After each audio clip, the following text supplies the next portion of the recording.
이타 강사와 함께하는 경제이타 해법. 최근 코스피 7천선이라는 파격적인 전망까지 거론되고 있는데요. 2026년 올해 투자 전략 어떻게 짜야 할지 이분과 함께 짚어보겠습니다. 박병창 이사님이십니다. 이사님 어서 오세요. 네, 안녕하십니까.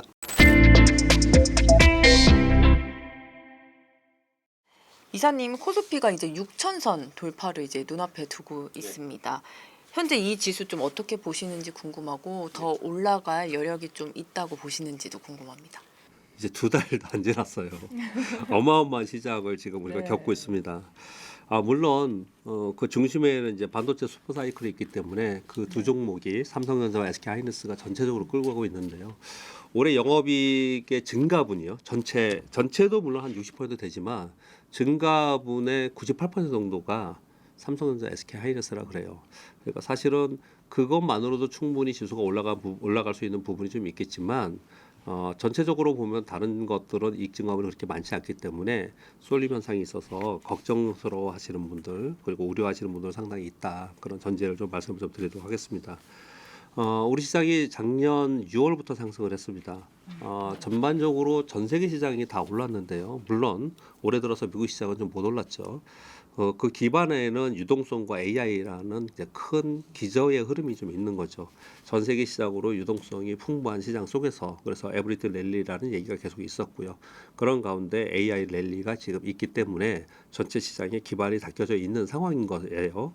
그런 가운데 우리나라가 작년 6월에 이제 선언적으로 시작을 했지만 3법 개정이 시작이 됐고요. 이제 1차, 2차 3법 개정이 됐고 지금 3차 3법 개정을 앞두고서 금융주들이 급등하는 그런 모습을 좀 나타내고 있습니다. 이제 그 사이에서 이제 반도체 슈퍼 사이클을 맞은 거죠. 그래서 반도체 두 탑픽 종목이 전반적으로 시장을 끌어올리는 상황이 좀 됐습니다. 이제 이것이 꺾이는 이 네 가지 중에 어떤 거라도 꺾이는 상황이 되면 이제 지수는 조정을 보이든지 이제 꺾이는 상황이 되겠죠. 일단 그 매크로 상황에서 전 단계에 있는 유동성과 AI가 꺾이면 시장은 꺾인다고 봐야 됩니다. 그런데 뭐 이제 말씀을 나누겠지만 유동성이 올해 미국이 선거를 앞두고 급격하게 꺾일 수 있는 상황은 좀 아니라 보여지고요. AI 버블론 얘기를 하고 있는데 AI도 이제 고점을 찍고 내려가는 부분이 아니고 변화의 과정 속에 있다. 네. 그래서 흔들림이 있다라는 정도로 좀 보고 있습니다. 3법과 세법 개정은 우리가 아직까지 앞으로 있을 모멘텀이지 않습니까? 그러니까 우리 시장이 상대적으로 더 센 모습을 나타내는 거고요. 근데 그 중에 가장 핵심은 반도체 슈퍼 사이클입니다. 반도체 삼성전자, SK하이닉스가 지금 꺾일까요? 그렇게 생각하는 사람이 지금 없어요. 그러니까 이제 시장이 계속 강한 그런 모습을 계속 나타내고 있는 거죠. 그런 가운데 이미 이제 당정에서는 5천 포인트를 얘기를 했지만 이제 6천 포인트 가까이까지 와 있긴 했지만 여전히 시장을 뒷받침하는 또는 시장에 밸류업을 하려는 정책들이 좀 남아 있는 상황이기 때문에 우리 시장에는 기대감이 더 많이 있는 그런 시장이다 이렇게 볼 수가 있습니다. 그런데 이제 지수는 거의 6천 가까이 와서 어디까지 더 갈 수 있을까 이런 논의들을 얘기를 하고 있습니다. 애널리스트 분들은 올해 영업이익 증가율 또는 영업이익이 어느 정도 될까 또는 EPS가 얼마나 될까 이런 걸 좀 분석을 할 수가 있겠지만 매크로 시황을 보거나 트레이더의 관점에서는 지수 자체를 논하는 때는 이미 좀 지났고요. 이 상황 속에서 위쪽으로 더 얼마나 갈 수 있느냐 또는 수익률을 어느 쪽으로 좀 끌고 갈 수 있느냐 이제 이런 단계에 들어왔다고 보시면 될 것 같습니다. 7천선 전망까지 나오는데 가능하다고 보실까요? 일단 수치상으로는 그럴 수 있는 상황이 좀 되는 거죠. 실전 얘기가 좀 나오는 상황에서 이제 뭐 수치 애널리스트 보고서의 수치를 보시면은 이제 우리나라 보고서들 여러분들 잘 안 믿으시잖아요. 그래서 월가 보고서들하고 다 합쳐서 평균적으로 좀 보시면요. 올해 EPS 추정치가 불과 한 달 전만 해도 한 430에서 500포인트 요 정도였어요. 그런데 한 달 사이에 어느 정도로 지금 추정치가 됐냐면은 570에서 605포인트까지 됐습니다. 아시아 평균 멀티플이 12배에서 13배거든요. 근데 뭐 보수적으로 12배로 계산을 해볼게요. 그럼 570 곱하기 12배, 605 곱하기 12배 하면은 570 곱하기 12배는 6,840포인트고요. 605포인트의 12배는 7,260포인트입니다. 그러니까 7,000얘기가 나올 수 있는 거고요. 그리고 이익 단에서 말씀드려볼게요. 올해 430조에서 460조 정도 그렇게 얘기를 좀 하고 있는 상황입니다. 작년에 얘기 분석을 할 때, 작년 하반기에 분석을 할 때 올해 영업이 어느 정도로 될 거냐라고 얘기를 할 때 뭐 400조가 되냐 마냐 이런 얘기를 좀 했던 상황입니다. 지금 이제 훌쩍 넘어섰고요. 430조에서 460조가 이게 어려운 숫자냐? 이제 그렇지 않는 숫자라는 것을 우리가 요즘에 이제 보고 있는데 이제 예를 들면 이런 겁니다. 대만의 디지탐스에서 보도 보셨는지 모르겠지만 삼성전자의 올해 매출을 2천억 달러를 예상을 좀 하더라고요. 2천억 달러면은 우리나라로 그 원화로 따지면 2천억 달러면은 300조 정도 되는 거죠. 근데 디램의 영업이익률을 어떻게 보고 있냐면 75% 보고요. 낸드를 한 60% 보고 있습니다. 그러면 70%로 할게요. 디램이 더 비중이 더 크긴 하지만 70%로 하면 300조에 70%면 210조 아닙니까? 또 최태원 회장이 직접 본인이 자신의 회사에 대해서 얘기를 했습니다. 올해 영업이익 SK하이닉스의 영업이익은 1,000억 달러 넘길 거다. 1,000억 달러가 150조지 않습니까? 그럼 두 개 합쳐서 350조예요. 그래서 400조 가까이를 지금 얘기하고 있는 상황인 거고 이게 일부의 자료이거나 아니면 일부에서 좀 높게 보면서 그냥 지르는 숫자였으면 아 그게 되겠어라고 생각을 하겠지만 이거는 그 기업에 있는 사람들이 얘기를 하는 거라서 그냥 예전처럼 막연하게 부르는 숫자가 아닙니다. 지금 그 근거가 있는 숫자들을 얘기하고 있기 때문에 이 두 회사가 합쳐서 350조에서 400조 나온다. 그럼 전체적으로 나머지에서 한 100조 정도 따지면은 450조, 460조가 좀 나오고 있는 상황인 거거든요. 근데 현재 시가총액이 4,700조 정도 됩니다. 4,700조 정도 돼요. 이게 지난주 금요일 기준으로 제가 이렇게 적어왔는데 4,700조예요. 여기서 12배를 곱하면 멀티플 12배를 곱하면은 시가총액이 5,200조에서 5,600조 돼야 되거든요. 그럼 지금부터 업사이드가 10%, 17%더 있습니다. 그러면 그걸 또 제가 곱해봤어요. 곱해보니까 6,400에서 6,900 정도가 나와요. 그러니까 7,000포인트가 지금 이제 엉뚱한 숫자가 아니고 충분히 가능한 숫자가 지금 되어버린 거고요. 이렇게 충분히 가능한 숫자가 된 것은 단연 삼성전자, SK하이닉스 반도체의 슈퍼사이클이 이렇게 끌고 갔다라고 보시면 될 것 같습니다. 그렇다면 이제 궁금한 게 20만 전자, 뭐 100만 리스 고지가 이제 눈앞에 있는데요. 주가가 어디까지 갈지도 궁금하고 삼성 하이닉스 중에 유리한 기업도 한번 찝어주신다면 어떻게 될까요? 일단 두 번째 질문 그걸 제일 많이 하시는데요. 그건 양쪽 다 사야 되는 게 일단 맞는 것 같은데 네. 왜냐하면 둘을 올해 영업이익만 바라보면은 SK하이닉스가 더 위로 업사이드도 더 네. 많고 탄력도 더 좋아요. 근데 그런 부분들이 있는데 그래서 여러분 보도를 보시면 어떤 언론사는 삼성전자를 약간 좋게 더 쓰고 어떤 데는 SK하이닉스를 더 좋게 쓰고 애널리스트들도 어떤 쪽을 더 비중을 두고 근데 그렇게 좀 움직이는 경향이 있어서 서로 주거니 맞거니 하면서 움직이는 경향이 있습니다. SK하이닉스가 계속 오르는 동안 삼성전자는 못 올랐죠. 그것은 엔비디아 향 가속기에 삼성전자가 못 들어갔던 부분이고요. 이제 삼성전자가 거기 들어간다는 부분이 플러스 알파가 된 거거든요. 근데 최근 들어서 삼성전자가 더 좀 탄력이 있는 그런 모습을 보여주는 이유는 HBM의 영업이익률 마진보다 디램의 마진율이 더 높아지는 그런 상황이 됐기 때문에 그렇다면 삼성전자가 훨씬 더 유리하지 않냐 이런 얘기를 좀 하고 있는 상황이에요. 아까 말씀드렸다시피 삼성전자의 올해 한 190 정도 보고 190조 정도 영업이익을 보고 있고요. 그리고 SK하이닉스는 150조 이상을 좀 보고 있는 상황이에요. 그래서 그걸 가지고 SK하이닉스를 한번 생각을 해볼게요. 그러면은 150조의 10배면 1,500조 아닙니까? 근데 SK하이닉스가 지금 690조예요. 시가총액이. 그럼 2배가 더 간다는 거야? 그럼 200만 원 간다는 거야? 이렇게 생각할 수 있잖아요. 근데 이제 그렇게까지는 보고 있지는 않은 것 같고요. 애널리스트, 반도체 애널리스트들은 이 외부에서 유튜버들이나 이런 사람들은 SK하이닉스에 더 높게 주는 경향이 좀 있는데 전통적인 반도체 애널리스트들은 삼성전자를 좀 더 멀티플 높게 줍니다. 왜냐하면 반도체만 갖고 가는 건 아니잖아요. 네. 그 스마트폰도 있고 가전도 있고 그렇죠. 다른 사업 부분이 있는 건 다른 사업 부분이 이익이 안 났어요. 그러면 멀티플 0이고 그러면 거기는 가치를 안 줘야 되냐? 그게 아니거든요. 거기도 가치가 있는 거거든요. 그러니까 그걸 다 포함해서 계산을 해보면은 삼성전자에 더 가치를 주는 멀티플을 주는 그렇게 보통 많이 계산을 합니다. 근데 이제 트레이더 관점에서 생각을 해볼게요. 보통 첫 번째 우리가 어떤 가격이 있으면 지금 SK하이닉스는 100만 원을 앞두고 있지 않습니까? 예전에 삼양식품에서 100만 원 앞두고 있을 때 간이 많이 막 그랬죠. 넘기죠. 보통은 라운드 피겨 가격이라고 해서 어느 정도 목표선을 정해놓으면요. 일단은 대부분 못 가내는 그 근처도 못 가고요.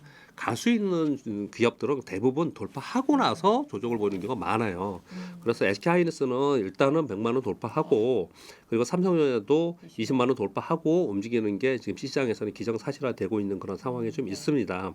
이런 상황 속에서 SK하이닉스가 지금 690조인데 시가총액 1000조를 한번 생각해 볼게요. SK하이닉스 1000조입니다. 1000조. 근데 SK하이닉스의 1000조를 계산해서 숫자로 전자계산을 계산을 해보면요. 140만 원 정도가 나와요. 주가로는 140만 원 정도. 그리고 삼성전자가 지금 현재 1200조입니다. 삼성전자는 또 무슨 루머가 있는지 아세요? 야, 우리나라 기업이 1조 달러짜리 하나 나와야지. 1조 달러짜리. 우리 1조 달러가 없잖아요. 어떻게 하면도. 그러니까 1조 달러짜리 한번 나와야 되지 않냐 이런 얘기가 있거든요. 그런 얘기가 나온다는 얘기는 사람들의 심리에 그게 바라보고 있다는 얘기예요. 그러면 지금 시장의 가치를 보고 멀티플을 곱해서 계산하는 측면이 있지만 시장 내부의 수급과 심리적 측면에서 볼 때 야, 그렇다면 이 길로 진짜 1조 달러 한번 돌파해보러 가자라는 심리가 있을 수도 있다고 저는 생각을 하거든요. 그럼 1조 달러가 1,500조 아닙니까? 지금이 1,200조거든요. 그럼 300조 남았습니다. 이걸 또 제가 계산을 해봤어요. 지금 19만 원에 그랬더니 23만 7,500원이 나오더라고요. 그래서 가만히 보면 삼성전자 29만 원도 나오고 막 그렇게 얘기를 하는데 지금 시장에서 목표로 하고 있는 가격은 24에서 26만 원 정도로 좀 하고 있는 것 같고요. 그리고 SK하이닉스는 한 150만 원 하고 있는 것 같아요. 그리고 나서 그 위로 막 부르는 사람도 있고 아닌 사람도 있고 있는데 둘 중에 비교를 해보면 아까 뭐 간단히 말씀을 드렸지만 왜 SK하이닉스에 더 선호하고 개인들이 더 선호합니다. SK하이닉스. 왜냐하면 상대적으로 훨씬 저평가되어 있는 건 분명히 맞아요. 그리고 SK하이닉스는 계산해가 쉽습니다. 얘는 반도체잖아요, 그냥요. 그러니까 마이크로하고 비교를 해봐가지고 반도체 곱하기 멀티플 하면 그냥 되는 거지 않습니까? 근데 삼성전자는 그렇지 않거든요. 다른 사업 부문이 있기 때문에 그래서 계산하기가 조금 더 복잡하고 그거에 대해서 우리 개인들이 느끼기엔 체감적으로 느낄 때는 왜 삼성전자는 그럼 높게 주고 SK하이닉스는 낮게 주냐 이렇게 생각할 수 있어요. 근데 그런 차이점이 있다는 걸 전제로 말씀드리면서 최근 들어서는 삼성전자에 대한 기대 또는 매수세도 삼성전자에 좀 더 들어오는 이유 중에 하나는 삼성전자는 HBM에 들어가지 못했잖아요. 근데 이번에 이제 HBM4에 양산됐다라고 공식 발표가 됐습니다. 그러면서 이제 올라가는 부분이 있는데 거기서도 사실은 또 그런 얘기가 나오니까 SK하이닉스에서 또 얘기를 했죠. 아니야, HBM4 우리가 다 들어가. 뭐 삼성전자가 들어가 이렇게 얘기를 하잖아요. 그러니까 삼성전자가 또 뭐라 그랬냐면 HBM4에 들어가는 마이크론하고 SK하이닉스는 원B 공정이고요. 5세대 공정이고 삼성전자는 원C 공정 6세대 공정이라고 그러잖아요.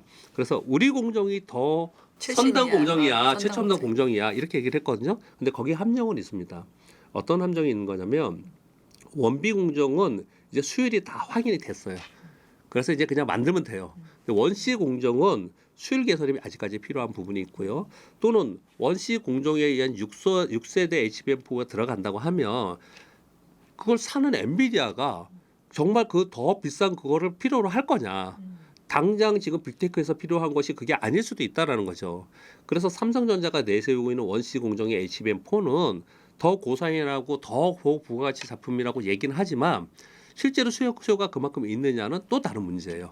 그래서 기술적으로는 그렇다 하더라도 실제로 올해 수익에 HBM4의 원C 공정으로 얼마나 수익이 날 수 있느냐는 가봐야 된다라는 얘기를 좀 하고 있는 거고요. 또 한 가지는 삼성전자는 적자를 냈던 파운드리 부분이 있잖아요. 지난 4분기에 국내 평택 공장에서 공장 가동률이 80% 됐다는 보도가 지금 나오고 있죠. 그렇게 생각을 해보면 삼성전자의 기대감이 좀 있는 거고 만약에 지금 1년만 본다면 SK하이닉스를 각광하고 거기서 1년 난 올해 매매가 끝날 거야. 그러면 하이닉스가 유리할 수도 있어요. 그런데 삼성전자를 보면은 이제 테일러 공장에 지금 일론 머스크가 테슬라의 반도체 칩 만들어 달라고 했죠. 그리고 애플이 이미지 센서 거의 만들어 달라고 했죠. 그러면 그 성장성도 멀티플에 넣어야 될 거 아니에요. 그런 측면에서 보면 삼성전자가 더 유리하고 이런 차이가 있는 거거든요. 그러니까 지금 아까 질문에 답변을 드리면 올해 그냥 단계적으로 하고 말 거다. 뭐 이렇다면은 더 화끈한 거는 SK하이닉스일 수도 있고요. 그렇지 않고 나는 이번 기회에 꾸준히 계속 사서 이번 투자에 다시 이제 처음 들어왔으니까 한번 해보자 이런 분들은 삼성전자가 더 유리할 수도 있고 이런 차이점이 있습니다.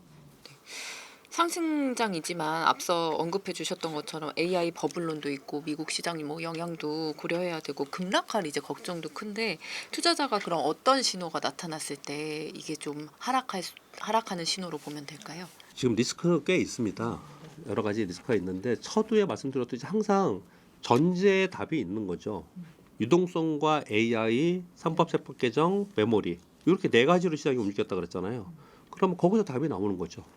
유동성이 축소되면 끝나는 거예요, 시장이. 유동성 축소되는 게 뭐죠? 금리 인상입니다. 긴축하는 거예요. QT와 금리 인상이거든요. 다행히 지금 미국에서 금리 인하한다고 그러고 트럼프 대통령은 뭐 왕창 내리라고 하고 있는 거잖아요. 근데 그래서 지난번에 케빈 워시 되면서 시장이 한번 흔들린 거예요. 이게 금리 인하를 그렇게 과격히 안 할 수도 있다. 우리가 원하는 만큼 이런 얘기를 한 거거든요. 근데 아무튼 금리 인상은 안 할 것 같아요. 올해 파월 의장이 금리 인상은 아직 멀다 이렇게 얘기를 하거든요. 근데 그러면 걱정은 금리 인상하는 조건은 뭘까요? 물가가 오르면 금리 인상합니다. 물가가 오르면. 그래서 올 하반기에 가장 큰 걱정 중에 하나는 물가가 오르면 안 돼요. 물가가. 그래서 지금은 별 시큰둥하게 CPI, PC에 나오면 별로 신경 안 쓰지만 물가가 오르면 금리를 동결할 수도 있어요. 자칫하면. 그래서 금리 동결한다는 얘기가 딱 나오면 그러면 곧바로 시장은 조정에 들어갈 수도 있습니다. 요게 유동성 측면에서이고요. 그리고 또 하나가 AI지 않습니까? AI 자본 지출 얘기를 하고 있는 겁니다. 그래서 재무 리스크가 있지 않냐라는 얘기를 하고 지금 실제로 미국 시장 보면은 올해 우리나라 코스피가 35% 상승했습니다. 나스닥은 얼마나 상승했을까요?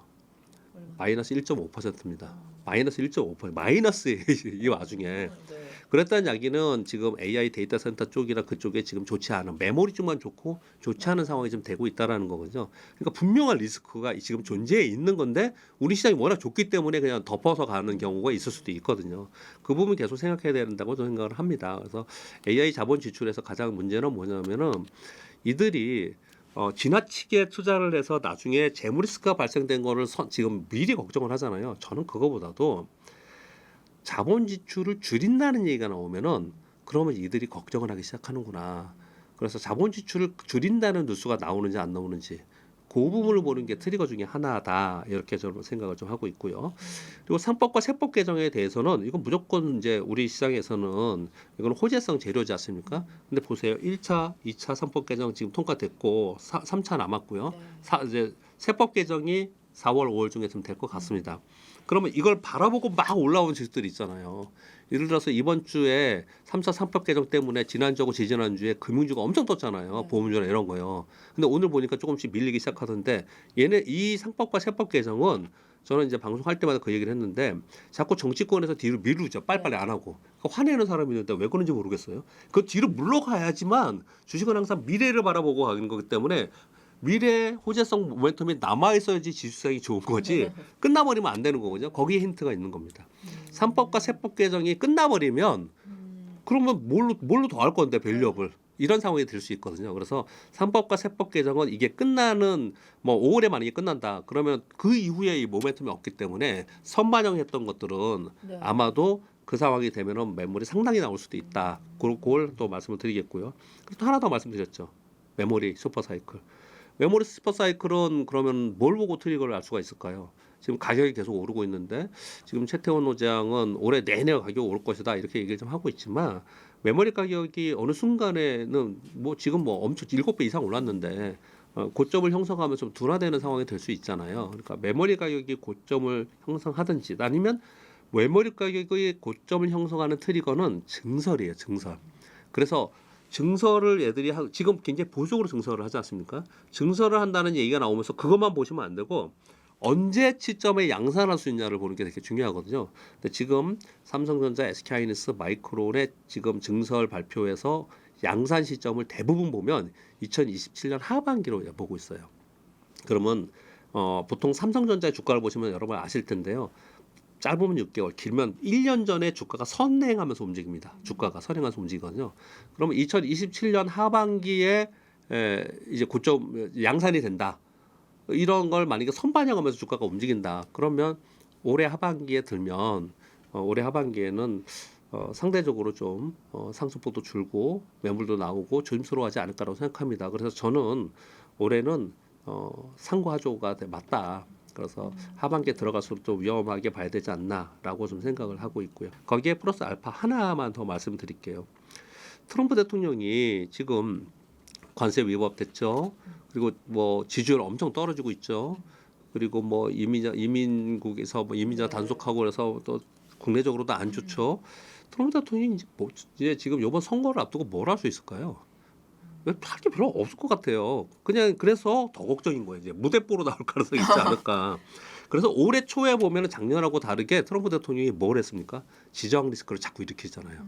올해 초 보면 자꾸 일으키잖아요. 그린란드 일으키고 베네수엘라 일으키고 막 그러잖아요. 그러니까 이번 주에 굉장히 중요합니다.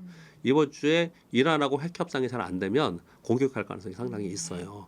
그러니까 트럼프 대통령이 선거를 앞두고 친화적인 정치, 시장 친화적인 정책이나 대국민 친화적인 정책을 쓰기도 하지만 코너에 몰리면 몰릴수록 굉장히 다급한 이러한 지정 리스크를 외부로부터 정치적 리스크를 일으킬 가능성이 있거든요. 이 부분은 분명히 시장에서 악재로 받아들일 수 있을 거라고 생각을 합니다. 지금 같은 그럼 강세장에서 반도체 외에 좀 눈여겨봐야 할 유망 섹터와 좀 주의해야 할 섹터는 뭐가 있을까요? 전체 이익 증가율의 98%가 삼성전자와 SK하이닉스인데 반도체인데. 걔를 빼고 다른 데서 그쵸. 사다가 잘못하면은 다칩니다. 그러니까 일단은 그걸 가지고 가야 되는 게 일단은, 분명히 네. 맞는 거고요. 근데 항상 기본에 충실해 있으면 돼요. 네. 유동성, AI, 삼법 세법 개정 그리고 반도체라고 그랬지 않습니까? 그러니까 반도체 있어야 되는 거고 우리나라에서는 그 다음에 삼법 세법 개정이에요. 삼법과 세법 개정에 들어가는 게 이번 3차 사법 개정에 들어가는 게 자사주. 그리고 세법 개정에 들어가는 게 배당이잖아요. 네. 그럼 이번에 엄청 떴지 않습니까? 이미 반영된 거 아니야? 아니 반영됐는데 이번에 뜨는 거 보세요. 증권주. 그렇지 않습니다. 그러니까 자사주가 있는 주식은 아니면 이게 지금 이번에 지나갔다고 치면 배당을 원래 많이 했었는데 배당 성향이 높은 기업들 중에서 유보금이 많거나 이런 기업들이 있잖아요. 이런 기업들이 아직까지 못 오른 적도 많았고 그리고 다음 기회가 올 거라고 생각합니다. 그래서 여기에 기회가 있다라고 생각을 하고요. 그러니까 반도체 쥐고 가고 그 다음에 삼법 세법 개정과 관련된 종목 쥐고 가고 그리고 글로벌리 기술 혁신에 의한 걸 만약에 본다면 AI 반도체가 물론 기저에 깔려 있지만 작년서부터 올해 들어가면서 다시 한 이슈가 된 게 우주항공이에요. 우주항공. 스페이스X 때문에. 그래서 우주항공은 또 플러스 알파가 하나 더 붙었죠. 왜냐하면 트럼프 대통령 때문에 방산 섹터가 인기가 있지 않습니까? 그래서 우주항공은 방산하고 같이 가요. 여러분 ETF도 보면 방산 우주항공 ETF 이렇게 붙어서 같이 있거든요. 그래서 방산과 우주항공에 있어서 그 중에 기술 혁신이 있는 건 우주항공이 있기 때문에 우주항공 쪽은 제가 보기에는 올해 좋지 않을까 이렇게 생각을 좀 하고 있고요. 그런데 주의해야 되는 쪽을 만약에 굳이 생각을 해본다면 두 가지 정도를 말씀드려볼게요. 하나는 소비재이죠, 소비재. 가만히 생각해 보세요. 지수가 6천 가까이 왔는데 양극단으로 많이 가서 나중에 이게 부의 효과가 생기면서 전반적으로 좋아질지 모르지만 지금은 이게 양극화가 굉장히 심화된 상황이라서 진짜 요번에 지수 6천 올라가는 동안 6천 가까이 올라가는 동안 누가 제일 돈을 많이 벌었을까요? 돈 제일 많은 강남의 부자들이 제일 많이 벌었을 거 아니에요. 그렇지 않은 사람들은 여전히 못 벌었을 거라고요. 여전히 우리나라는 내수의 필수 소비재들이 좀 좋지 않은 상황이에요. 그래서 보면은 내수들이 좋지 않습니다. 이거는 미국도 똑같아요. 미국도 내수들이 좋지 않습니다. 그래서 내수들은 이번 텀은 좀 안타깝지만 기회가 안 올 수 있다 이렇게 좀 생각이 들고요. 그리고 또 한 가지는 시장이 올라가서 덩달아 올라가는 애들이 있습니다. 그냥 덩달아서 올라가는 애들. 그러니까 지금 수익은 안 나. 그런데 유동성의 힘에 의해서 막 다 좋으니까 얘는 앞으로 이게 좋을 거야 이게 좋을 거야 그러면서 먼 미래에 있는 성장주 있죠. 이걸 우리 뭐라 그러죠? 드림이라고 하죠. 그런 주식도 요즘에 있어요. 그런 주식은 한번 무너지면 그냥 바로 반토막 납니다. 그런 종목을 좀 조심할 필요가 있지 않을까 생각합니다. 미국 증시도 한번 짚어볼게요. 미국 시장 리스크 아까 얘기해 주시면서 트럼프 대통령 얘기도 뭐 해주시고 있는데 미국과 이란 간의 군사적 충돌 우려도 최근엔 좀 커졌더라고요. 당연히 이게 조금 새로운 리스크로 부상할 수 있을 것 같은데 앞으로 그럼 투자 심리와 글로벌 증시에 좀 어떤 영향을 미칠 수 있을까요? 저는 일단 개인적으로 미국과 이란이 만약에 물리적 충돌이 일어나면 이건 베네수엘라 문제 뭐 이런 거하고는 좀 차원이 다르다라고 생각합니다. 이란이 우리 역사적으로 보면 굉장히 그 강대국이에요. 이란이 강대국입니다. 이 역사 공부를 하면 그래서 일하는 건 쉽지 않다. 그리고 핵 보유국이에요. 그래서 핵을 만들 수 있는 국가입니다. 그래서 이란은 쉽지 않을 거라고 생각을 저는 해서 그 지금 미국이 가만히 보면은 아까 말씀드렸듯이 S&P 500은 보합이고 나스닥은 마이너스라고 그랬지 않습니까? 연간 뭔가 불안해하고 있어요. 그런데 이런 대규모 만약에 물리적 충돌이 일어난다 그러면 이때 기회다 그러면서 막 공매도 때리고 그쪽에 또 매물이 나올 수 있거든요. 그래서 아마도 미국과 이란의 물리적 충돌이 생기면 그게 빌미가 되지 않을까, 조정의 빌미가 되지 않을까. 그래서 미국이 그것에서 조정을 보이며 우리도 그때쯤 돼서 좀 조정이 있지 않을까 생각해서 저는 미국과 이란의 전쟁은 이번에 조정의 빌미가 될 가능성이 상당히 있다라고 조심스럽게 생각을 합니다. 그 이제 이건 저의 생각이고 악시우스 물론 약간 편향적인 하죠 거기가 악시우스에서 보도에 이렇게 보도를 했습니다. 만약 미국과 이란과의 이번 전쟁이 일어나면 이것은 대규모가 될 것이고 장기전이 될 것이다 이렇게 얘기 좀 하고 있거든요. 그래서 이 부분에 대해서는 여태까지 있었던 것처럼 지정학적 리스크 있어봤자 단기 충격 있고 그리고 별거 없었다고 생각하지 마시고 지수가 워낙 올라와 있잖아요. 그러니까 이게 빌미가 될 수 있다라는 정도는 감안을 좀 했으면 좋겠다라고 생각합니다. 미국 주식이 지금까지 M7이 좀 시장을 이끌고 또 AI가 좀 주도하고 이런 모습을 최근에 보였는데 올해 M7이 주도주 장세가 계속 이어질지 궁금하고 또 AI 사이클이 정점을 찍었다는 이제 분석도 많이 나오니까 그 부분에 대해서도 한 말씀 부탁드릴게요. 이번 AI 시대는 언제 시작했죠? 2023년 1월에 시작했습니다.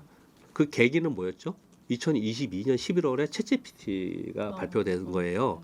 그래서 2023년, 24년, 25년 엔비디아 없으면 다 쫄쫄 굶는 그런 시장이 되었지 않습니까? 엔비디아가 뭡니까? 데이터 센터의 가속기의 인프라를 구축해주는 회사지 않습니까? 그러니까 지난 3년 동안 인프라 구축은 상당 부분 진행이 된 거라고 저는 보여져요. 물론 아직 남아있긴 합니다. 아직 소규모도 많고 저 자체 데이터 센터도 구축하려고 그러고 가장 중요한 건 소버린 A가 남았기 때문에 엔비디아 여전히 그런 기회가 있을 거라고 생각하는데 전체 그림으로 봤을 때는 데이터 센터 향후로 AI 구축을 하는 그러니까 인프라 구축을 하는 것은 제 개인적인 생각은 적어도 한 70%는 오지 않았나. 100%로 따졌을 때 그러니까 얘는 후반기로 오지 않았나. 근데 주가가 못 움직이죠. 왜요? 이미 70% 왔기 때문에 다 반영을 했기 때문에 그러는 거거든요. 저는 그렇게 보고 있고요. 저는 정점이 AI가 정점이 아니라고 생각하는 측면에서 이렇게 말씀을 드리는 거예요. 또 한편으로 보면은 그러면 인프라 구축해놓으면 뭐예요? 그래서 뭔가 사업을 할 거 아니에요. 그 사업을 하는 게 서비스화하고 제품화하는 거잖아요. 그걸 이제 지금 가장 빠르게 하는 데가 엔스로픽이 지금 하고 있는 거지 않습니까? 이제 거기에 진입을 한 거예요. 그거는 지금 그러면 0에서 100% 정도에 어느 정도 진입을 했을까요? 저는 개인적으로 이제 출발했다. 한 20%뿐이 되지 않았다라고 생각을 합니다. 그러면 이제 더 수익률이 나는 쪽은 후반에 그걸 활용하는 쪽의 기업에서 수익이 더 많이 나는 거죠. 그런 쪽으로 AI 전반적으로 봐야 된다고 생각하는데 이건 저의 생각인데 젠순왕 CEO는 정말 대단한 사람입니다. 2년 전에 이 얘기를 했습니다. 생성형 AI, 에이전트 AI, 그 다음에 피지컬 AI로 간다 그랬습니다. 피지컬 AI가 뭡니까? 인프라 구축해놓고 그것을 구현하는 게 피지컬 AI잖아요. 그러니까 지금 거기까지 진행이 좀 된 거예요. 그러니 AI가 버블론이 돼가지고 무너지는 게 아니고 AI 안에 성장 과정에서 색깔이 달라지는 거다라고 저는 생각을 좀 하고 있습니다. 그 정도로 지금 보고 있고요. 그 중에서 이제 M7이 그동안에 이제 시장을 주도했는데 2000년도에 IT 버블 붕괴라고 하면서 1000에서 우리나라 500포인트 가고 1999년도에 98년도에 우리나라 지수가 270이었어요. 276이었는데 1000포인트 가고 그랬거든요. 그때 혹시 주투자 하셨습니까? 그때? 그때 1000포인트 가고 그다음에 500포인트 내려오고 그랬거든요. 그때 인터넷이 처음 생긴 거예요. 1998년 가을에 우리 HTS 인터넷이 온라인 거래가 생겼습니다. 그전에는 그런 게 없었어요. 그냥 전부 다 오프라인으로 주문 그냥 증권사 직원할 때 주문을 넣었어야 됩니다. 그 당시에는요. 그런데 그때 인터넷이 생겼고 그리고 인터넷 혁명이 그 당시에 IT 혁명이잖아요. 그때 지금 얘기하는 휴폼, 구글 상상했을까요, 사람들이요? 그런 상상 못했어요. 그 당시에 인터넷 혁명이 있었으니까 오늘의 아마존이 전자상거래가 있고 애플이 있고 스마트폰이 있고 지금에 있는 우리 구글이라는 이런 어마어마한 게 있고 또 앉아서 TV 보는 영화 보는 넷플릭스가 생긴 거예요. 그때 그걸 생각했어요. 아니에요. 넷플릭스 생각도 못했어요. 그 당시에는요.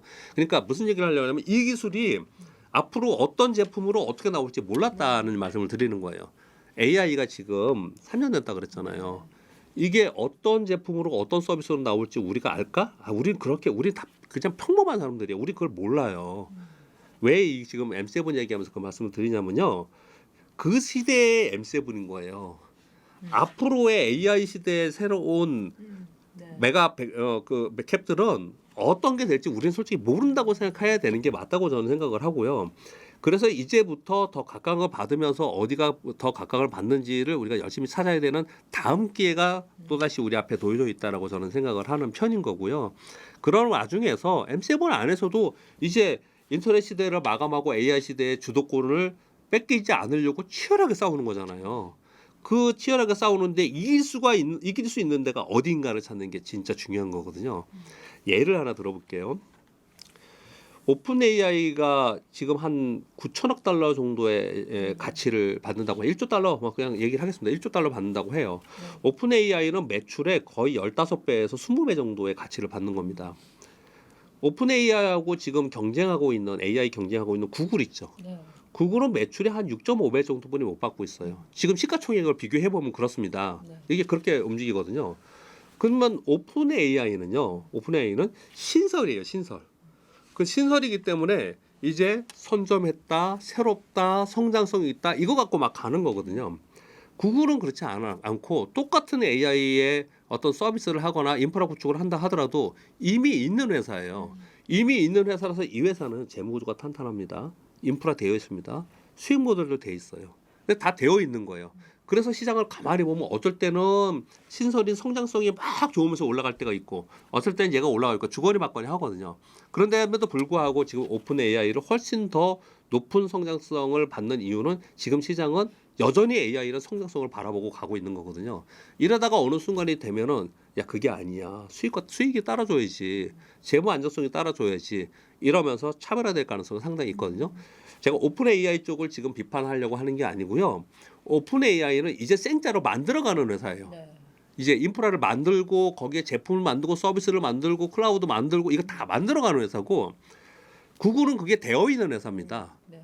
그러니까 굉장한 차별성이 있는 거죠. 그러니까 이 지금 M7이라고 하는 거기에 보면 메타도 있고 아마존도 있잖아요. 애플도 있고 네. 다 있지 않습니까? 얘네들 중에 그러면 재무 상황이 좋고 인프라가 갖춰져 있어서 이 AI에 딱 갖다가 쓰면은 곧바로 수익이 내면서 남이 쫓아오지 못하게끔 뛰어갈 수 있는 데가 어딘가가 분명히 차별화가 훨씬 많이 될 거라고 생각하는 거예요.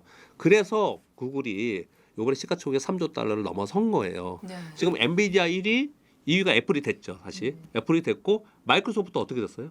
지금 4위 됐잖아요. 2위였다가 아마 알파벳이 지금 3위가 됐잖아요. 네. 시장은 벌써 다 인지를 하는 거예요. 그런 것들을요. 근데 이제 엔스로픽이래요. 오픈 AI가 시총 1조 달러로 만약에 상장을 했다. 근데 실제로 수익성이 기반되고 거기 이제 가끔받는 성공을 한다면 오픈 AI가 3조 달러 4조 될 수도 있는 거죠. 그러니까 이것에 대해서 지금 우리는 모른다라고 생각을 해야 된다고 저는 보고 있는 편이고요. 근데 그 중에서 좀 안정적으로 가려면 기반이 닦여 있는 대로 가면은 좀 안정적인 거죠. 저는 뭐 그래서 알파벳은 지금 제가 보기에는 알파벳이 제일 안전해 보이고 제일 수익성이 좋아 보이는 그런 편인 거고요. 네. 다른 데들은 예를 들어서 애플은요. 애플 아이폰 다 쓰시죠. 여성분들 대부분 쓰시는데 그래서 충성도 있잖아요. 근데 맨날 못 하잖아요. 애플 인텔리전스 못 하잖아요. 근데 이런 믿음이 있죠. 애플은 해낼 거야. 애플은 해낼 거야. 이런 게 있잖아요. 그러면 애플이 해내면 애플은 시가총액이 또 어떻게 될지 모르는 거죠. 그렇듯이 AI를 얼마나 활용해서 얼마나 수익과 연결시킬 수 있고 어떤 서비스가 나오는지를 보는 게 우리한테 되게 중요한 거다. M7은 분명히 달라질 수 있다라고 저는 생각합니다. AI 대표주로 이제 급등했던 엔비디아가 최근에는 조금 숨고르기에 들어간 모습인데 이사님이 아까 개인적으로 AI가 정점이 아니다라고 얘기를 해주셨잖아요. 그럼 지금을 좀 매수 기회로 봐도 될까요? 엔비디아는요 지금 박스권에 언제부터 있었는지 아세요? 8월부터 있었습니다. 아마 진짜 속 터져가지고 죽을 거예요. 엔비디아는 지금 우리나라 삼성전자만큼이나 우리나라 대부분 다 갖고 있는 특히 젊은 대학생들은 다 갖고 있을 거예요 엔비디아를요. 근데 이게 지금 8월부터니까 몇 개월입니까? 6개월 반년을 지금 이 가격에 있는 거예요. 무지 답답하죠.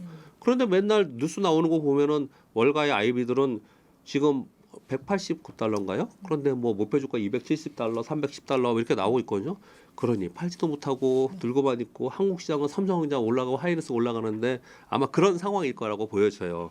그런데 엔비디아에 대해서는 월가의 자료들을 보면은 저희 진짜 100% 지금보다 훨씬 더 높게 가격을 타겟 프라이스를 하고 있습니다. 그만큼 수익성이 있다라는 거잖아요. 그러면 100%다 그렇다고 하는데 혼자 거꾸로 가지는 않을 거라 생각을 해요. 근데 왜 못 가느냐? 이미 먼저 선반영해서 왔어요.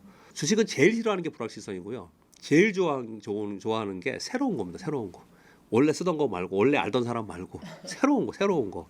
그러니까 엔비디아가 새로운 걸 지금 내놔야 되는 거예요. 새로운 게 이제 베라 루빈까지 막 너무 일찍 발표를 해버렸어요. 만약에 거기까지 발표 안 하고 블랙이를 발표하고 요번에 베라 루빈 발표했다. 그럼 막 떴을 거예요. 근데 다 발표를 해놨어 이미.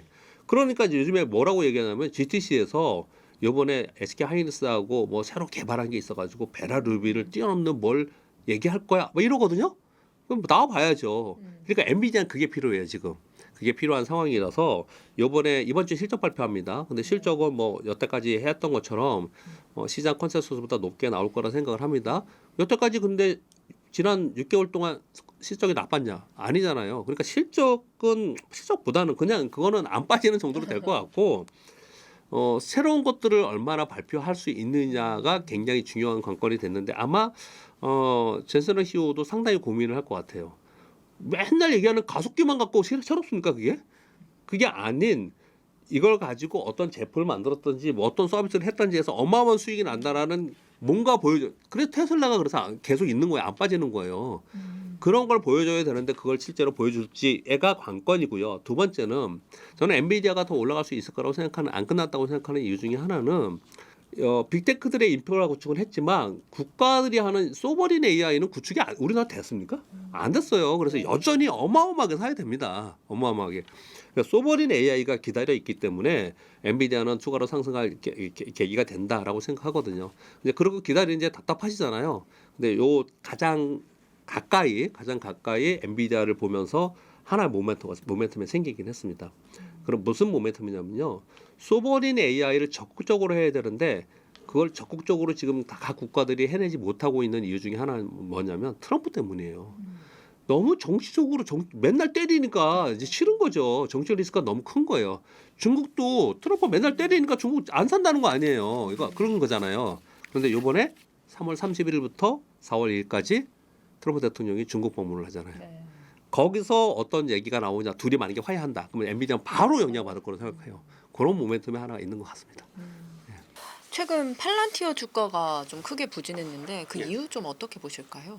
근데 팔란티어는 제가 오늘 다른 우리 회사 방송을 하다가 그 질문을 해서 차트를 봤더니 오랜만에 차트를 봤더니 차트는 일단 주봉상의 헤드앤숄더를 이미 만들었고 꺾여 있는 상황이라고 보이더라고요. 그래서 왜 그런가를 좀 봤더니 팔란티어의 뭐 목표 주가 여전히 더 지금보다 높게 보고 그리고 뭐 각광을 받고 있긴 하지만 제가 보기엔 팔란티어는 단기간에 조금 올라오는 건 모르겠지만 이제 대세에서는 조금 벗어나 있는 단기적으로는 그런 차트로 좀 보이더라고요. 그래서 왜 그런가를 안에 들여다봤어요.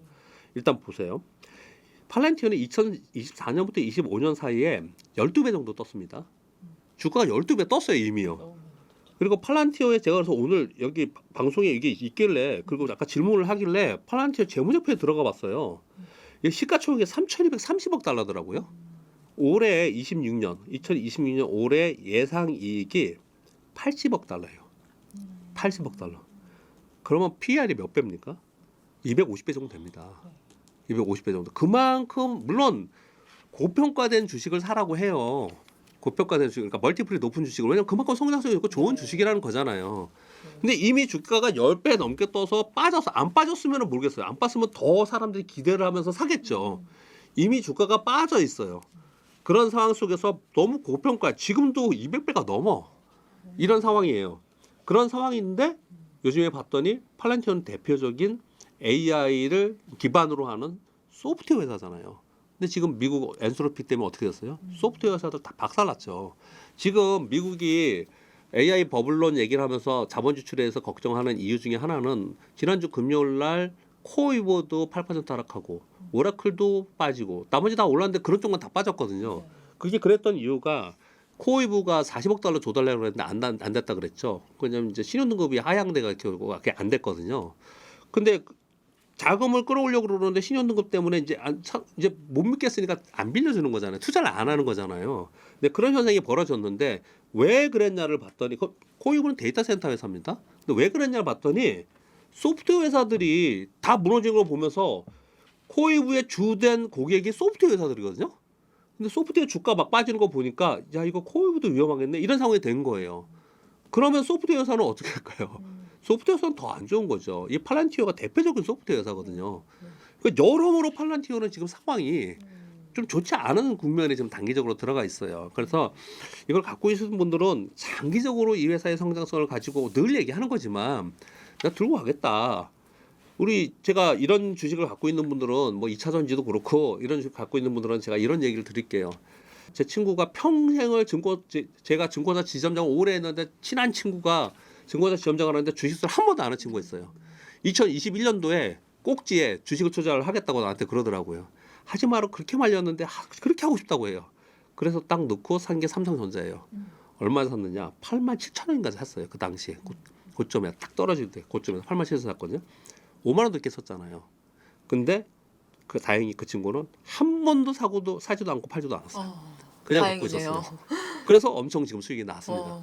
이렇게 성장성을 갖고 난 투자를 그렇게 해보겠다. 팔란티어 갖고 그건 제가 할 말이 없어요. 근데 당장 어떻든 이런 방송을 출연하는 저의 입장에서 볼 때 지금의 왜 얘가 약하고 지금 환경이 어떤가를 보면 팔란티어의 지금 환경은 그렇게 좋은 환경은 좀 아닌 것 같다라는 정도의 의견을 좀 드립니다. 테슬라 주가는 어떻게 보실까요? 아까 잠깐 언급해 주시기도 했지만. 전 테슬라는 또 다르게 봅니다. 물론 팔란티어도 뭐 그렇게 될지도 모르겠지만 테슬라는 정말 대단한 회사라고 생각해요. 대단한 회사라고요. 테슬라는 전기차 할 때 남들 다 안 된다 그랬을 때 성공해냈지 않습니까? 테슬라의 일론 머스크가 정치하고 진짜 헛짓말 안 했으면 그러니까 이 경제적 해자라는 건요. 충성도 있는 고객이 무지하게 중요한 겁니다. 이 삼성전자가 안타까운 게 뭐냐면은 삼성전자에 갤럭시 쓰면 아저씨라 그러잖아요. 예, 저는 갤럭시 씁니다. 근데 젊은 친구들은 아이폰 쓰잖아요. 거기 AI 기능 갤럭시보다 안 좋아도 그거 쓰잖아요. 왜? 그냥 좋은 거야, 그냥. 이걸 충성도 있는 고객이라고 하고 이거를 굉장히 중요한 경제적 해자라고 합니다. 기업은 이게 굉장히 중요한 거예요. 그 충성도 있는 고객이 있어야지만 나중에 새로운 제품을 만들어서 또 팔 수도 있고 서비스해서 할 수 있고 수익을 계속 낼 수 있는 거거든요. 이 테슬라도 충성도 있는 고객이 처음에 있었습니다. 그런데 엉뚱한 짓 많이 하다가 이제 빠져나간 거예요. 그러다 보니까 테슬라의 실적이나 이런 매출의 이런 부분에 보서는 좀 떨어지는 거잖아요. 그럼에도 불구하고 대단한 회사라고 얘기하는 이유는 보세요. 지금 우리가 누가 생각해봐도 앞으로 이 AI 성장에 있어서 우리가 아까 말씀드렸듯이 모르는 부분도 있지만 분야도 있지만 확실한 분야가 있잖아요. 어떤 거예요? 자율주행, 로봇, 우주항공, UAM 이건 될 거 아닙니까? 근데 테슬라는 이걸 다 해요. 그리고 기술력도 독보적이에요. 테슬라는 이걸 전부 다 하고 있습니다. 이번에 XA하고 스페이스X 합병해가지고 그래서 우주에다가 데이터 센터 한다고 하지 않습니까? 그거 그냥 우리가 주식하는 사람이니까 별 생각 안 하고 볼지 모르지만 주식을 떠나서 테슬라의 일론 머스크가 그걸 성공했다고 생각을 해보세요. 그러면 어떻게 될까요? 국가가 무슨 사용이 있습니까? 전 세계 가장 센 국가 아니에요, 그게? 거기다 져가지고 전 세계 인공위성 싸가지고 전 세계 다 쳐다보고 있고 다 공격할 수 있고 그리고 전력 에너지도 자기가 다 지배할 수 있고 대단한 거예요, 정말 대단한 거예요. 그래서 저는 테슬라를 한마디로 표현할 때 모든 산업에 선두주자인 것 같아요. 모든 산업에. 그래서 테슬라의 투자는 그런 개념으로 하는 게 맞다고 생각이 들어요. 그런 개념으로. 그래서 테슬라에 막 악재가 나서 빠져. 테슬라 안 돼. 테슬라 안 돼. 다른 거 가지고 모멘텀이 그러니까 주식은 미래 모멘텀이 중요하다 그랬잖아요. 얘는 모멘텀이 계속 있는 거예요. 모멘텀이 있는 주식은 빠지면 사야 되는 거거든요. 모멘텀이 없는 주식은 빠지면 그냥 죽는 거예요. 그거는 그냥 사용사로 돼버리는 거니까. 근데 테슬라는 계속 모멘텀이 있기 때문에 계속해서 투자를 해야 되는 기업이 아닌가 개인적으로 생각합니다. 올해 빅 이제 이벤트 중에 하나가 스페이스X랑 오픈 AI의 상장인데요. 이런 초대형 IPO 등장 시에 개인 투자자들 좀 어떻게 대응하면 좋을까요? 일반적으로 제 경험적으로 말씀드리겠습니다. 올해 스페이스X만이 아니고요. 엔스로픽하고 오픈AI 상장 준비를 하고 있습니다. 대규모 상장을 세 회사가 하고 있는데 이 세 개 중에 하나만 하더라도요. 작년 1년 동안 모든 회사가 다 한 것보다 큰 거예요. 규모가. 어마어마하게 지금 상장을 하는 건데요. IPO 준비를 하는 건데 일단 IPO를 하면은 IPO 준비 대단한 이슈가 되잖아요. 우리나라 보세요. 이거 IPO 준비한다 그러니까 스페이스 X 테마가 있습니다. 우리나라는요. 그렇게 있습니다. 그렇듯이 상장 얘기가 나올 때부터 상장하고 나서 직후 그 전까지는 주가가 뜹니다. 긍정적으로 반영을 해요. 근데 끝나고 나면은 그러면 이제 차익 매물이 나오겠죠. 이게 일반적인 얘기고요. 그렇게 답변을 먼저 드리고요. 저는 그보다 중요하게 생각하는 부분은 뭐냐면 올해 엔스로픽, 오픈AI, 스페이스X 하나만도 굉장히 큰 건데 이 중에 한 2개 또는 뭐 3개가 만약에 상장이 올 하반기에 됐다. 저는 시장의 무지약재로 생각해요. 왜냐면 시장에 돈이 이만큼 있는데 전 풍선이론 맨날 풍선을 설명하거든요. 풍선이 주식이에요. 주식시장입니다. 네. 안에 들어있는 공기가 돈이에요. 돈을 빵빵하게 계속 넣어주면 풍선이 막 부풀 거 아니에요. 계속 넣다가 어떻게 돼요? 그게 버블 붕괴잖아요. 그러니까 적당하게 넣었다 뺐다 하는 거고 더 안 이게 관리하는 거지 않습니까? 근데 요만큼만 있어요. 근데 한쪽에서 공기를 쭉 밀어서 넣으면은 저쪽은 빵빵해지면 이쪽은 쭉 들어가죠. 그래서 주식을 보면은 얘 오를 때는 얘는 빠지고 얘 오를 때 이렇게 빠지고 그런 거잖아요. 근데 시장에 요만큼에 있는 돈이 한계가 있는데 여기 이 3개가 상장을 해? 그러면 이 안에 있는 돈들은 얘들에 몰려갈 거 아니에요. 그 나머지는 어떻게 해요? 나머지는 어떻든 간에 이 포트폴리오 구성하는 펀드 매니저 입장에서도 딴 건 팔아야 됩니다. 그렇죠.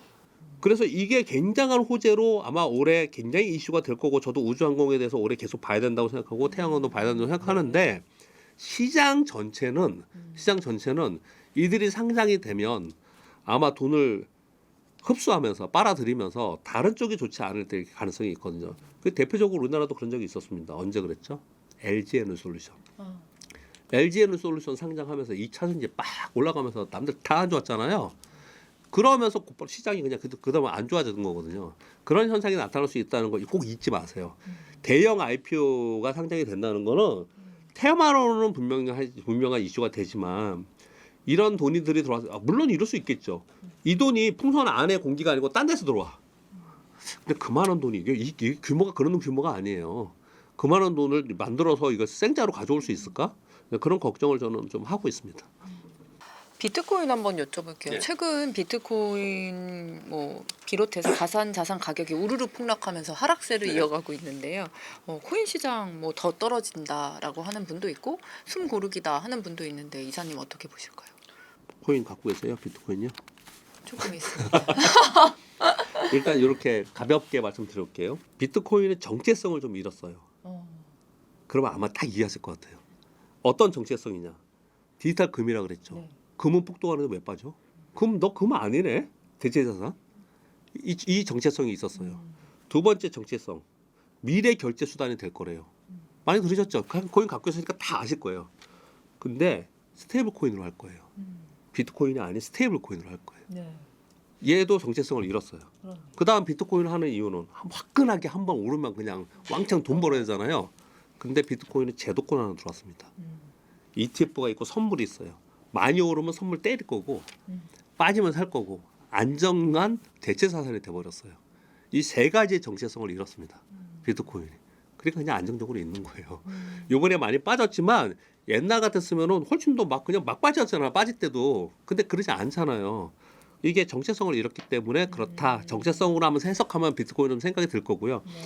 물론 저는 이렇게 생각을 하는데 그래서 비트코인은 제도권 안으로 들어왔기 때문에 이미 옛날에 비트코인이 아니다. 서사 중심의 비트코인이 아니다라고 저는 생각을 합니다. 근데 뭐 조심스럽습니다. 왜냐하면은 예전에 제가 한번 택시 타고 가다가 비트코인은 뭐라고 얘기하시길래 제가 뭐 비트코인이 제도권에 들어오면 이런 식으로 얘기했다가 집에서 못 내리고요. 그분한테 1시간 넘게 설교를 들은 적이 있어가지고요. 비트코인의 미래에 대해서 설교를 들은 적이 있어요. 그러니까 비트코인이 거의 이쪽에 갖고 계신 분들은 저거잖아요. 신자잖아요. 신자. 조심스럽긴 합니다. 방송 그냥 나가줘요. 신자 그렇습니다. 그러나 제도권 안으로 들어왔기 때문에 예전에 변동성이 없었고 예전에 있었던 정체성이 상당히 없어졌다. 그리고 나서 여러분들이 비트코인을 신뢰하시는 여러분들이 나중에 생각할 때 그게 1억이 되니 10억이 되니 거기까지는 제가 모르겠다. 지금 상황은 그렇게 생각을 합니다. 금값은 어떻게 보세요? 최근에 좀 상승세인데. 금은 굉장히 호기를 탄 것 같아요.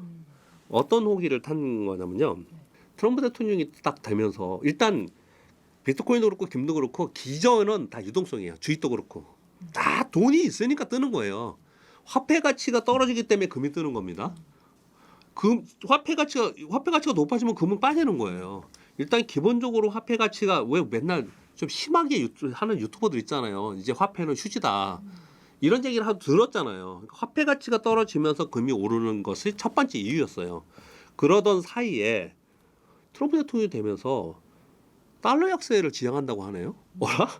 그러면 달러랑 금이랑 반대로 가거든요. 그러면 야 금이 오르겠구나라고 생각을 한 거예요. 그러다가 이게 트럼프 대통령이 만들어 놓은 게 되게 많아요. 가격 중에. 트럼프 대통령이 그러다가 전 세계랑 싸우고 있어요. 옛날에 우방국은 안 싸우는데 전 세계하고 싸우는 거예요. 야 이거 위험하다. 이거 지정학적 리스크도 있을 수 있지만 이거 진짜 굉장히 정치적으로도 위험하고 경제적으로도 위험할 수 있다. 위험하다고 생각하면은 이게 살 수밖에 없는 게 달러가 아니에요. 예전에는 가장 안전한 자산이 뭐예요? 미국의 국채. 달러 자산이잖아요. 네. 근데 트럼프 대통령은 못 믿겠는 거야 이거를. 그러니까 중국이나 이런 국가들이 신흥국 국가들이 금을 엄청나게 사는 겁니다. 그래서 오른 거예요. 그러니까 금은 유동성 바탕으로 오르고 있는 상황 속에서 트럼프 대통령이 저는 만들었다고 생각해요. 트럼프 대통령이 엄청난 가격을 이렇게 올라갈 수 있는 부분을 좀 만들어 놓은 상황인 거예요. 이런 상황 속에서 특히나 작년 말서부터 올해 더 오를 수밖에 없었던 이유는 올해 미국은 중간 평가가 있습니다. 트럼프 대통령이 어떤 행동을 할까요? 저도 두렵습니다. 저는 솔직히 되게 두려워요. 어떤 행동을 할지. 수익 자기 지지율 떨어지지. 네. 정치적으로 또 할 것도 없어. 네. 그리고 트럼프 대통령이 국민을 위해서 또는 이번에 선거를 위해서 뭐 감세 정책을 해가지고 국민들한테 직접적으로 돈을 주고 막 이런 얘기 하잖아요. 그거 서민들한테는 안 돌아가요. 왜요? 우리나라는 개인들한테 돈을 주잖아요. 20만 원, 30만 원 얼마 안 되지만 주잖아요. 거기는 감세로 주는 거예요. 세금을 감세 주는 거예요. 원래 먹고 살기 힘들었던 전민이 무슨 세금이 어디 있습니까? 부자들만 감세해 준 거예요. 더 오히려. 그래서 그것도 잘 안 먹힐 가능성이 굉장히 높습니다. 기대는 근데 주의 사항에는 호재예요. 근데 저는 저의 생각을 얘기하는 겁니다. 그럴 가능성이 상당히 있거든요. 그래서 지지율이 계속 떨어지고 선거를 해야 되고 이 상황이 계속되고 요번에 관세 뭐 위법이라 그러고 뭘 어떤 선택을 할까? 이 방송에서 제가 무서워서 말을 못 하겠습니다. 개인이 되게 두려워요. 이렇게까지 듣고 나서 금을 생각해 보세요. 얼마나 좋아요. 저는 금이 그런 호기를 타서 올라갔다라고 저는 생각을 하고 있습니다. 금에 대해서는. 그럼 금 투자는 실물 금 ETF, 뭐 금 관련주 이 중에 어떤 방식이 조금 가장 좋을까요? 저는 금융회사 직원이잖아요. 네. 금융회사 직원이 제일 중요한 거는요. 수익률보다 유동성입니다. 유동성. 즉각 할 수 있고 즉각 현금화할 수 있는 걸 훨씬 좋아합니다. 그래서 여의도에서 돈 좀 있는 금융인들은 집 안 사는 거 아세요? 집 안 사요. 왜 집을 사? 그냥 안 필요할 때 사면 되지. 근데 그런 차이점이 있어요. 그런 걸 전제하고 말씀드리겠습니다. 즉각적으로 현금화 할 수 있는 쪽에 ETF를 하던 뭐 이런 것들로 하는 게 왜냐하면 만약에 그거 바를 만들어가지고 뭐 네. 바를 샀어요. 뭐 요즘 만들기도 많이 한대요. 돌반지하고 막 다 가져가가지고 뭉쳐서 뭉쳐서 바를 많이 만든다고 그러더라고요. 근데 그렇게 한다는 의미는 뭐냐면 야 그러면 나는 금을 오랫동안 집에 어디다 숨겨놓고 가져갈 거라는 생각을 하는 거거든요. 근데 금 많이 올랐잖아요. 만약에 이러다가 어떤 일이 퍼져서 금이 만약에 또 뭐 빠져 지난번 한 번도 엄청 빠졌잖아요. 10% 빠지고 그랬잖아요. 뭐 그렇듯이 은은 뭐 30% 40% 빠졌지만 그렇게까지 될지 않을지 모르지만 어느 순간에 빠져. 그나 팔고 싶어. 집에 쟁여둔 그 금을 빼서 쉽지 않아요. 그거 쉽지 않아요. 내가 투자하는 데에서 할 수 있는 거죠. 투자의 개념에서 그렇게 생각합니다. 환율이 1,450원대 막 오르락 내리락 네. 하고 있는데 올해 환율 방향을 결정할 뭐 중요한 변수 물어보시는지 궁금하고 투자자가 확인할 지표 어떤 거 챙기면 될까요? 저는 환율은 좀 하향 안정화 될 거라고 믿고 싶습니다. 그렇게 됐으면 좋겠는데요. 그럴 가능성이 저 있다고 생각을 좀 하는데요. 참 어려운 게 너무 많아요. 진짜 저도 방송하고 이런 걸 분석해가지고 우리 직원한테들 보내주고 세미나도 하고 하거든요. 근데 모든 자료에 불확실성은 다 트럼프예요. 트럼프의 정책이 거기에 들어가 있는데요. 이 환율도 그런 부분이 상당 부분이 있습니다. 지난번에 우리 환율 막 1,500원 넘어가니 많이 하는 것도 미국 투자 때문에 일본하고 우리만 그렇게 올라간 거잖아요. 그렇듯이 트럼프 정책 때문에 어찌 될지는 모르겠지만 일단 저는 하향 안정화될 가능성이 있다고 생각하는데 몇 가지를 짚어드리겠습니다. 첫 번째는요. 우리 반도체 엄청 지금 좋죠. 네. 무역 수지 좋죠. 그러면서 시장도 올라갔죠. 그럼 무역 수지 좋고 시장도 올라가지고 사람들이 부동산 팔아서 뭐 사 먹지는 않아요. 주식은 팔아서 뭐 사 먹지. 이걸 부의 효과라고 하죠.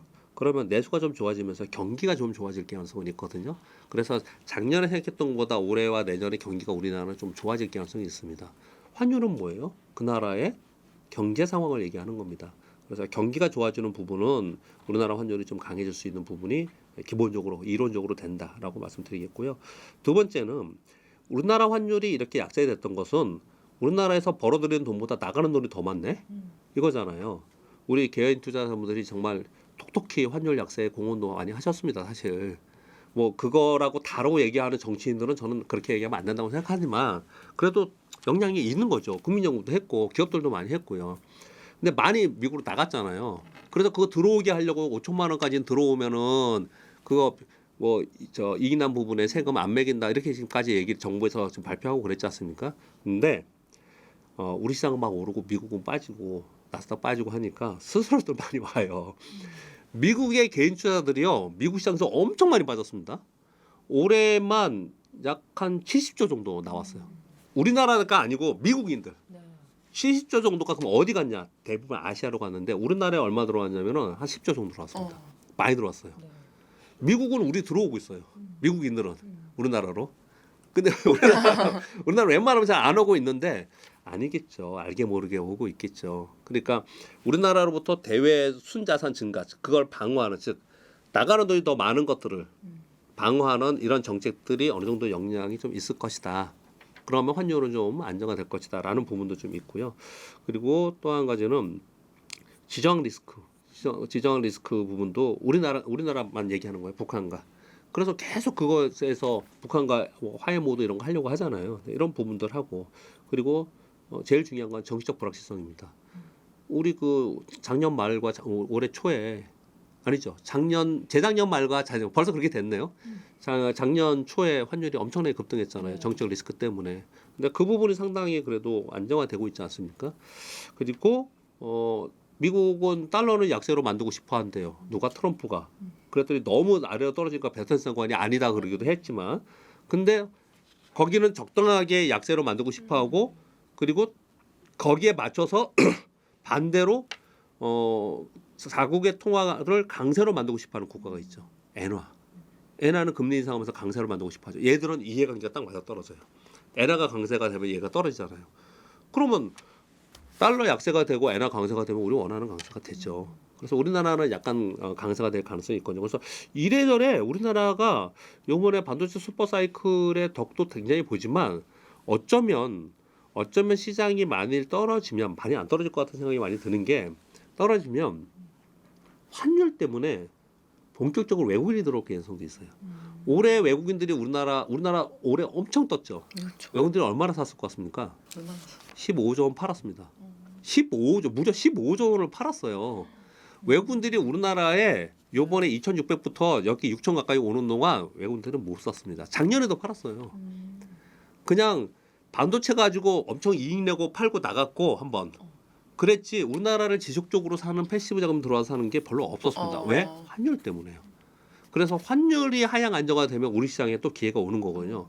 그래서 우리 시장에 제가 이런 것 때문에 가끔 방송할 때 말씀드리는데 이 많이 올랐다고 자꾸 이게 이 아래쪽으로 인버스 사시려고 하는 분 되게 많은데요. 뭐 좋아요. 인버스 투자니까. 근데 3,500포인트 정도 때 역사적 신고가 냈을 때 엄청 인베스트 많이 샀습니다. 지금 6,000이잖아요. 박살 났습니다. 그때 한번 그랬거든요. 근데 5,000 넘어가니까 또 많이 사시더라고요. 근데 떨어질 거라고 저도 봅니다. 떨어지겠죠. 저 정도 보이겠죠. 그러나 많이 안 떨어질 수 있어요. 많이 안 떨어질 수 있다는 걸 한번 생각해 보시면 떨어질 거는 저도 공감해요. 근데 뭐 많이 이익이 업사이드로 이익을 내가 많이 봐야지 투자를 하는 거 아니에요. 근데 많이 안 떨어질 것 같은 데로 왜 위험을 무릅쓰고 그렇게 해야 되냐는 거죠. 그래서 혹시 아래쪽에 바팅을 해보고 싶은 사람은 얼마나 떨어질까 한번 생각해 보세요. 그러면 좀 답이 나올 거라고 생각합니다. 최근에 이제 돈이 개별주보다는 ETF 쪽으로 좀 몰리는 분위기인데 왜 이런 걸까요? 이번에 들어오는 돈은 그냥 보수적인 돈인 것 같아요. 제가 분기별로 퇴직연금 세미나를 하거든요. 방송도 하고 하는데 이걸 제가 몇 년 동안 했냐면 한 4년 했거든요. 아무도 말을 안 들어요. 하라 그래도 안 해요. 아무도 안 해요.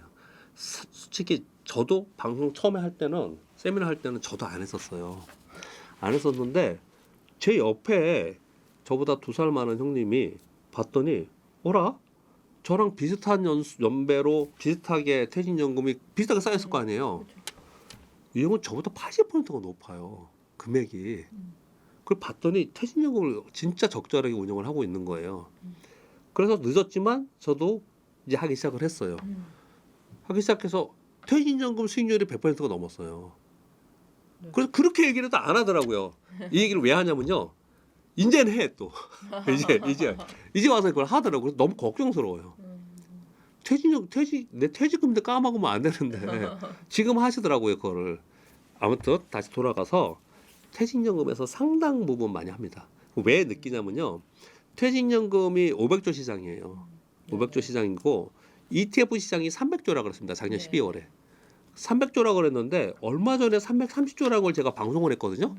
지난주에 그쪽에 관련된 ETF 관련된 일하는 사람하고 점심을 먹었는데 350조가 넘었대요. 350조가. 그러니까 50조 이상이 어디서 들어온 거예요. ETF로 들어온 돈이에요. 요 한 달 사이에.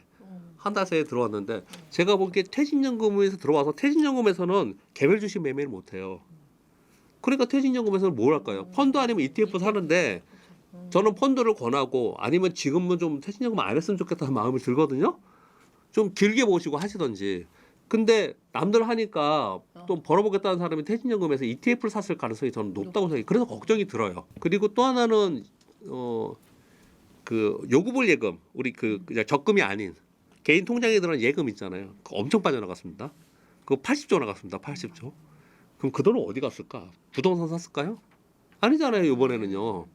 그러니까 그런 돈들은 퇴직연금에 있었고 그리고 개인 내가 통장에 있었고 이런 돈들은 적극적으로 주식 투자를 하고 적극적으로 투자할 마음이 있는 사람들이 아니었어요. 그런데 너무 좋다고 하니 나도 해보자 하고 들어왔을 거 아니에요. 그럼 겁이 날 거 아닙니까? 주식은 못 사겠어. 남들이 얘기하는데 ETF는 안정적인 거래. ETF 절대 안정적이지 않아요. ETF 주식 개별 주식과 똑같은 거예요. ETF 반토막 납니다, 여러분. 근데 대부분 사람들이 안정적이래. 그러니까 개별 주식은 나는 못 하겠고, 아 그래 그러면 비교적 안정적이라고 하니까 나는 ETF 하자라고 들어오는 보수적 자금들이 ETF로 어마어마하게 들어온 거예요 지금. 그리고 저는 이게 이제 시작이라고 생각이 들어요. 왜 시작이라고 생각이 드냐면 퇴직연금이 전체의 90%가 DB형에 있습니다. 10% 정도뿐이 DC형이에요. 나머지 90%는 95, 45, 450조가 아직까지 그냥 있어요. 잠겨 있어요. 근데 이게 시장이 안 무너지고 조금 빠졌다가 올라오고 이런 식으로 움직이거나 미국 시장도 그렇고 이런 걸 남들 보는 걸 옆에서 보잖아요. 사람들이 보면은 움직입니다. 그래서 저는 이제 시작이라고 생각하고요. 또 하나는 부동산인 거죠. 부동산이 이번에 부동산 가격을 잡겠다고 정부에서 하는 건데 실제로 될지 안 될지는 뭐 제가 돈이 아빠는 아니고요. 부동산 자금이 부동산을 팔아서 주식으로 들어올까요? 그 성격이 달라요. 그런데 주식시장에서는 어떻게 얘기를 하냐면 이렇게 얘기를 합니다. 예전에는요. 주식에 돈 벌면 부동산 사는 게 기본이었어요. 기본이었어요. 근데 지금은 주식에 돈 벌어서 부동산 사야지. 아니면 나 부동산 사려고 나 적금 들어있었던 거 이거 기다려야지. 이렇게 안 하고 이게 적어도 그쪽으로 안 가고 이쪽에 머물러 있다는 것 자체만으로도 주식시장에 상당히 도움이 많이 되고 있다 이런 표현을 쓰거든요. 이 세 가지의 자금들은 다 보수적 자금들이에요. 적극적으로 투자하는 자금이 아니에요. 그러다 보니까 다들 어디로 가느냐? ETF 가는 거예요. ETF. 그래서 ETF도 공부도 좀 하셔야 됩니다, 여러분. 예. 로봇 모멘텀으로 현대차 목표 주가가 상향됐는데 올해 주가 흐름 현대차 어떻게 보실까요? 현대차 원초에 좋지 않았죠. 그러다가 한번 떴죠. CES 때. CES 하면서요. 뭐 때문에요? 아틀라스. 로봇 때문에요. 로봇 때문에. 자동차가 작년에 주가는 못 올랐지만 작년에 수출이 좋았어요. 방산도 좋았고 조선도 좋았거든요. 주식은 100억 벌다가 100억 벌다가 200억 벌고 200억 벌다가 400억 벌고 이건 주가가 많이 올라요. 근데 얘는 맨 그때가 마지막을 100억에서 200억, 200억, 400억으로 칠게요. 근데 어떤 회사는 매년 500억 벌어. 그럼 훨씬 주가 좋아야 되잖아요. 안 그래요, 주식은. 주식은 안 그러고요. 100억에서 200억, 200억, 400억 이게 주가 더 오르는 거거든요. 그러니까 영업이익률의 기울기만큼 주가가 오르는 거거든요. 그러니 아까 지금 말씀드린 이 세 업종은 작년에 좋았어요. 올해도 물론 좋아요. 그러나 얘가 작년에 예를 들어서 100억 벌어 재작년에 100억 벌다가 작년에 200억 벌었는데 올해는 300억 번대. 그러면 더블로 벌다가 요번에 50%로 주는 거잖아요. 이러면 주가가 안 움직여요. 그래서 자동차를 그렇게 보는 관점이 좀 있어요. 그런데 주가는 떴지 않습니까? 왜 떴냐? 로봇으로 이제 붙은 거예요. 로봇으로. 그래서 지금은 현대차를 자동차의 판매 대수나 이익은 기본 바탕으로 좀 가시되 얘는 로봇으로 얼마큼 투자하느냐를 가지고 얘를 봐야 되는 상황인 거고요. 그리고 올해는 로봇이 이슈가 될 거라고 생각이 돼서 현대차 요번에 계속 관심을 보이는 건 분명히 맞고요. 그리고 지난주에 현대차 그룹에서 향후 5년간 해외가 아닌 국내에만 125조 원 투자한다고 발표했거든요. 거기에 자동차, 철강, 부품, 물류, 방위산업, 철도 이거 현대차에 다 있는 회사예요. 현대차에는 얘네들의 전부 다 합쳐가지고 거기에 피지컬 AI를 다 넣겠다고 하는 거예요. 그 핵심에 현대차가 있다고 하는 거거든요. 그런 쪽으로 현대차를 바라보면 현대차 주가가 이해가 돼요. 그렇지 않고 자동차로 보시면 현대차 주가가 좀 이해가 안 되거든요. 그래서 그걸 바라보면서 현대차 주가를 보시면 현대차 올해에 기회는 있다. 근데 자동차 섹터의 애널리스트들은 가만히 여러분 들어보세요. 어떻게 얘기하냐면 작년보다 좀 좋지 않기 때문에 자동차만 바라보면 현대차 주가가 그렇게 뭐 화끈하지 못할 거다 이런 얘기를 하거든요. 그래서 현대차는 좀 구분해서 보시면 좀 될 것 같습니다. 마지막으로 올해 성공적인 투자를 위한 이상적인 포트폴리오 전략과 투자자들에게 전하고 싶은 한마디 부탁드립니다. 여태까지 질문 중에 제일 어려운 질문을 주셨습니다. 왜냐 지수가 6천이에요.